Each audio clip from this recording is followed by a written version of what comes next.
Hello, it's Ace. It's Project Zomboid, and welcome to Chapter 8, the introduction to Chapter 8. Much has transpired since Chapter 7's synopsis or intro was done, I should say.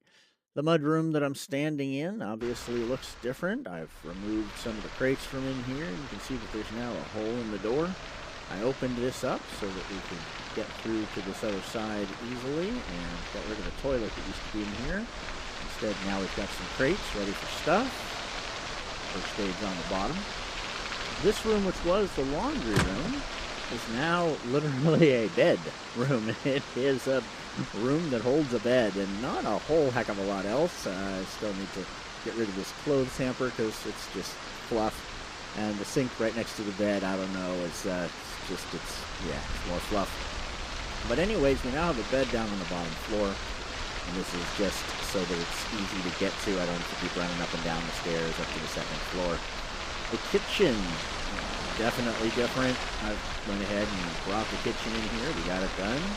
You can see that standing in this square right here, you've got access to 2 refrigerators. You've got access to 6 crates and an overhead compartment and this, and that really makes it easy to prepare a great number of dishes using the auto cook mod, which I can't say enough good things about.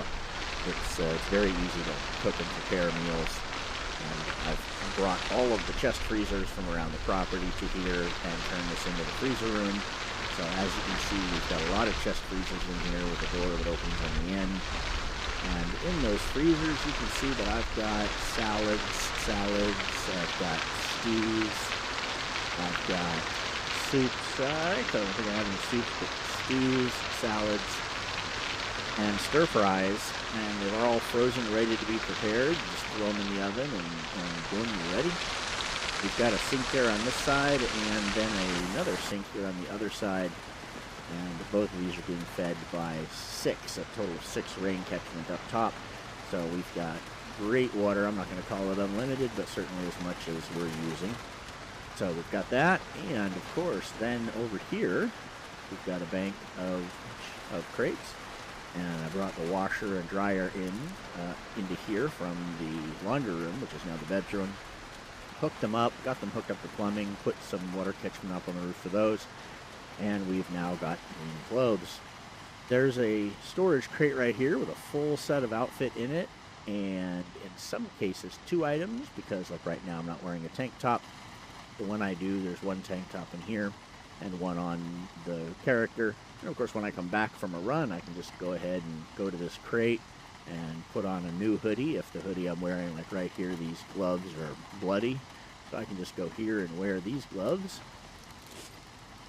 And then take my dirty ones, throw them in the washing machine, and when I'm done loading it up, I hit the start button and I walk away and go do the next thing. And when I come back, these clothes are ready to be put back on again, and the dirty ones put back in. So we've always got some clean clothes available. It's all been padded out with tailoring 8, so we've got pretty good protection all the way around. It's down a little bit right now because I'm not wearing a couple items. But when it's all put on, we're at about 100% on torso and 70s and 80s throughout a lot of the others. Thighs and so on come up. So we're in good shape there. The truck has been performing wonderfully, and it's definitely worth having this Oshkosh in your b42 run if you are a believer in mods. I like the KI5 stuff, and this is, you know, it's not my favorite truck, but it's my favorite one that's available for B42 that he does. A close second is this tow truck, which you can see is a little beat up right now on the windshield, but it gets plenty of use. And of course, you can also see that I like the Humvees. These trailers are great, these double axle closed cargo trailers, because, well, simply put, their capacity, 637 with the inventory crate, with the organized crate in this trailer. And so in a very small footprint, really, and something that's more or less easy to move around, you get a lot of storage. I don't remember if the 7 intro had all of these shipping containers over here or not, but we now have 4 of them plus these 2, so 6 total. 3 plus these two 5. No, 1, 2, 3, 4, 6. He's counting. This is new math. Talk about new math. So we've got one over here for just general stuff, which is already pretty much full, or filled up, whichever way you want to go with that. And we've got this one here, which is materials. This is iron and base rock, base materials, things like that, aggregates, and then these are finished like aluminum and steel, so on. And then, of course, we've got our auto working garage with mostly auto parts and auto tools. Here is auto parts, and here are more stuff related to auto, back up to this one. We've got our battery chargers and stuff in here, and this is where we do modifications to the vehicles, as well as out there at our crafting spot. The outside working area for the forge and whatnot has gotten some chests right here, some crates, and when you're standing in the corner here, you can access the forge, and you can access everything in these crates. And of course, as an overflow, I brought up a trailer out here that you can walk up behind. It's got iron and aluminum, steel, and so on in it for doing forging. Nothing else has changed much in the back here. I've taken the freezers that you saw there. We pulled some of those out of the fishing out of the dock, so that's where those came from. Let's walk out here into the shop again for a moment and out towards the garden.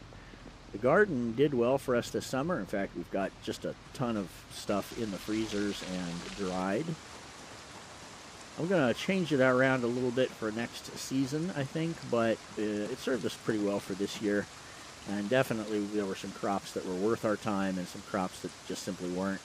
So we'll take that knowledge going forward. Next summer we'll have much more focus on the things that were really relevant and worth our time.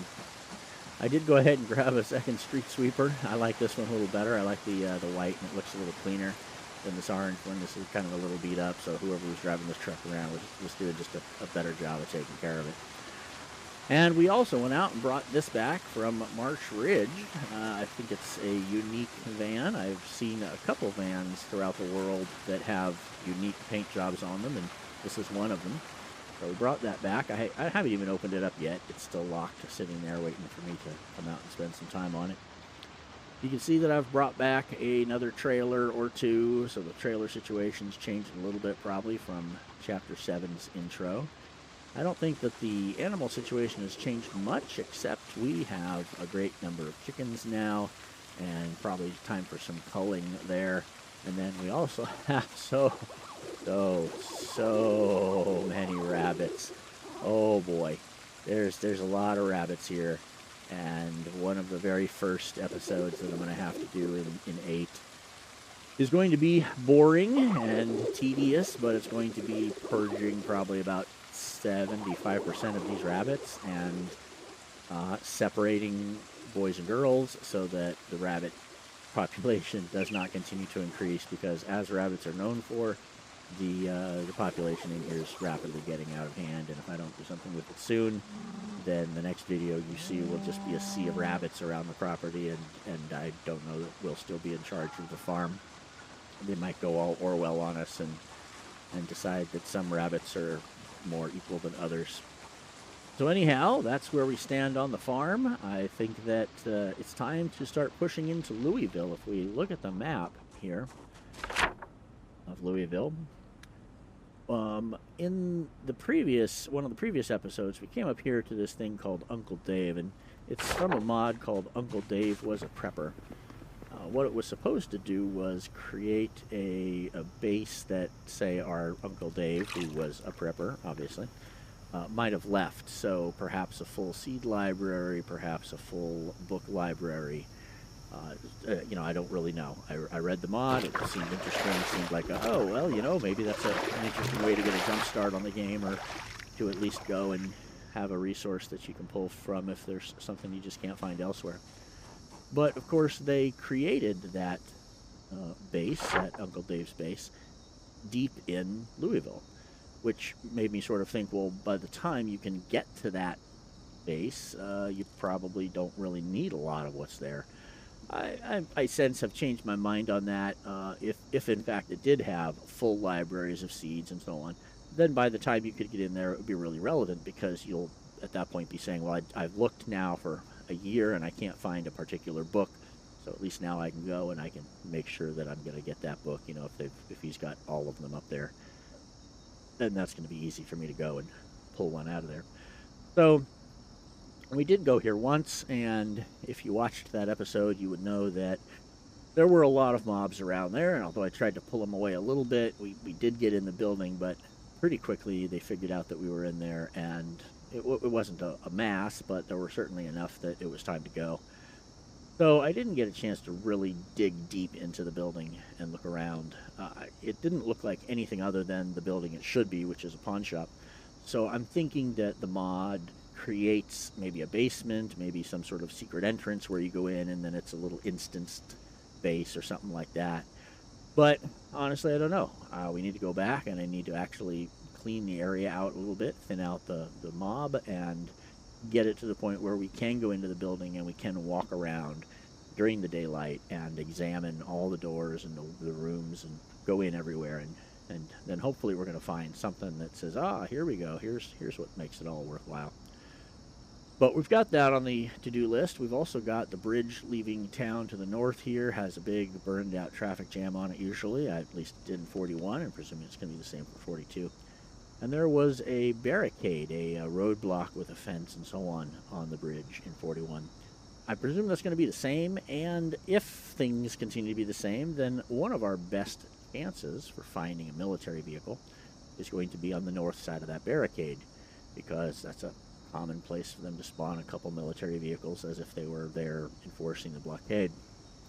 If there's one up there, we break down the fence, we move a bunch of cars out of the way, or we just dismantle them and we can get out whatever's in there. I still haven't seen the Cadillac gun truck that's in here from KI5, and I haven't really seen a quality example of the military flatbed that I'm looking for, the GMAC. Neither of them is life-changing, but, you know, I mean, the mod's there, and these vehicles exist somewhere on the map, and I certainly haven't been able to find them as of yet, so that's a good place for us to go look. Plus, there's just a lot of vehicles in that traffic jam, so it's always a nice place to check out. Also over here, there's a very large parking lot with a mall, and it's somewhere in this vicinity, the northeast corner of town.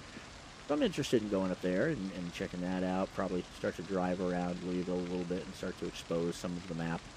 I've found a map, I think by now, of Louisville itself, but I didn't want to actually look at it because I didn't want to lose sort of the where have I been thing. So I've got that going on. It's really clear where I've been and where I haven't. It's also pretty clear, the fog of war bit, or the shaded versus the clear, so I may just go ahead and read the maps just to open everything up, and then we'll just depend on these shades to tell us where we've been and haven't. But in the meantime, one of the handy things is if it opens up if you read a annotated map, like, so this is an annotated map that it read for us. Now, if I opened up this entire map, and then we read this annotated map, I would have no idea where they were pointing to, because they're doing a new thing with the annotated maps where they only show you a little section. But because I haven't exposed this, when I read this map, it opened this up. Well, now it's really obvious to me where that annotated map was, right? So if I open another one and then suddenly there's a rectangle up here, I know that that's where it was pointing. So it potentially saves me a little bit of scrolling around the map trying to figure out where exactly they're pointing to. Anyhow, that's what we have coming up in Chapter 8. A great deal more trips into Louisville. A number of overnights. We can be gone from the base for about 4 to 5 nights. I think 5 nights is the limit, but I don't really want to push that, so I think 3 is my comfort level, and 4 is my hard deck, really, going forward.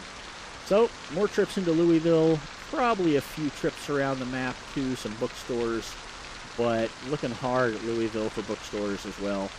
I've got a few books that are sorely lacking from our library, and definitely stopping our skill expansion, so I'm going to want to start hunting down some books in a pretty serious way. And that's going to mean bookstores, and it's also going to mean specialty stores, like going into the metal shops or welding shops or things like that for metal books and so on. Also, it wouldn't be a bad thing to get tailoring up to 10. Right now we're at 8, which means we can fix clothing back to original condition, and that's a huge mark 8 to 10% is, yeah, you know, it's not bad, but it's not really high on my list. But metalworking certainly is. So that's where we stand right now with Chapter 8 coming up. So I hope you've been enjoying the show so far. I hope you've been watching it and having a good time. And if so, I'd love it if you hit subscribe, because I'm getting really close to 200. I'd like to see that number roll over and then keep going. So this is Ace. I'll see you in episode 8.1, which is going to come up right after this. I'm out of here.